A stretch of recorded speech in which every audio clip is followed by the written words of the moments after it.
10th standard max common half yearly examination காக previous various district question paper with detailed solution ஓட analyze பண்ணிட்டு இருக்கிறோம் from JK Tuition Center Madurai.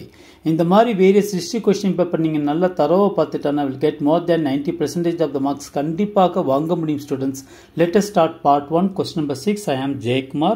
Tan theta cosecant square theta minus tan theta is equal to என்னன்னு கேட்டிருக்காங்க. இப்போ பாருங்களேன் tan theta okay cosecant square theta minus tan theta is equal to tan theta நீங்க காமனா வெளியிடுங்க. so cosecant square theta minus 1 என்று எழுதலாம். Okay அப்ப tan theta cosecant square theta பதிலா என்ன எழுதலாம்னா 1 by sin square theta ன்னு எழுதலாம். ஓகேவா?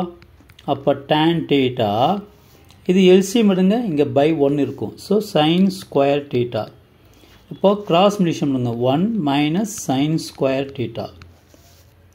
so tan theta 1 minus sin square theta வந்து cos square theta.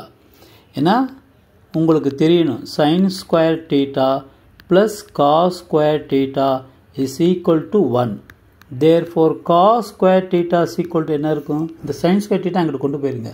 அப்போ 1 minus sin square theta. Okay அப்போ 1 minus sin square theta பதிலா cos square theta ன்னு எழுதலாம் by sin square theta. okay students, இப்போ tan theta வந்து sin theta by cos theta என்று எழுதலாம் into cos square theta by sin square theta. so இதுவும் one time cancel ஆயிரும், இதுவும் cancel ஆயிரும்.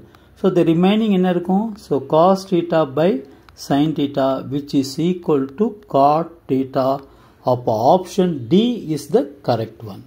okay, wish you all the best. subscribe பண்ணிட்டு plus like பண்ணிட்டு plus share பண்ணிட்டு பாருங்க students.